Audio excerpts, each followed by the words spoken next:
Shakabatana. Inini ndichibatanisa kunogwanisa. Shakabatana. Wando teko. Shakabatana. Yeah. Apo. Abachake. Hey, Shakabatana. Shakabatana se godore eyes. Kubatana se Zimbabwe ne Mike. Kubatana se.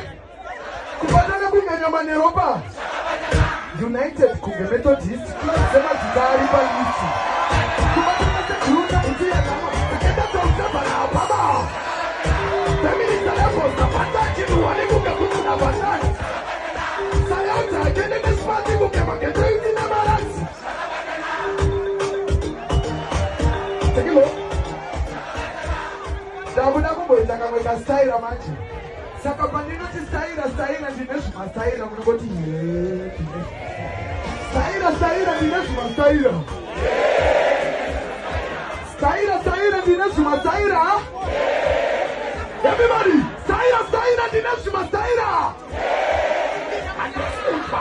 Style ndinesu ma style. Wando teko, yemino. Ngeo get style. Look style.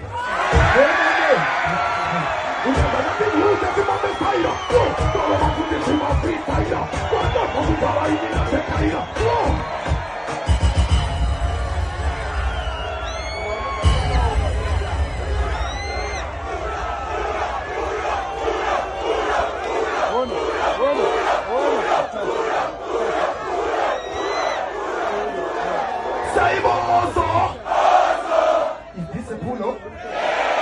Second pull-up.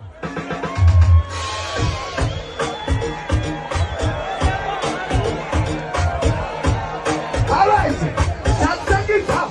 Second thing is Saira, Dineshima, Saira, Munoti. Saira, Dineshima, Saira. Saira, Dineshima, Saira.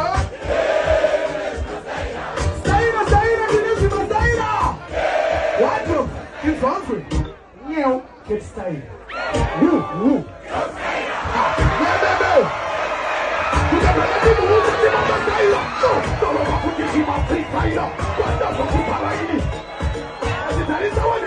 What's up, Teko?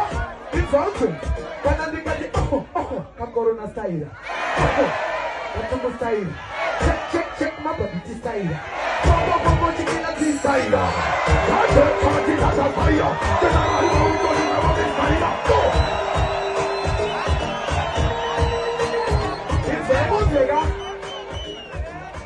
Kama kaskepi putika ndogo baba kana chionere.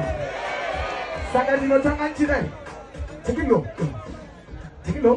Wacha no. Dineka step ke kufamba. Yo again. Dineka step ke kufamba. Sing again. Dineka step ke kufamba. Da ku introduce. Yo, kasep ka collabo kam ka bena batila. Step ke ma business go ana batila. Step ke kutewa top ya ngandela.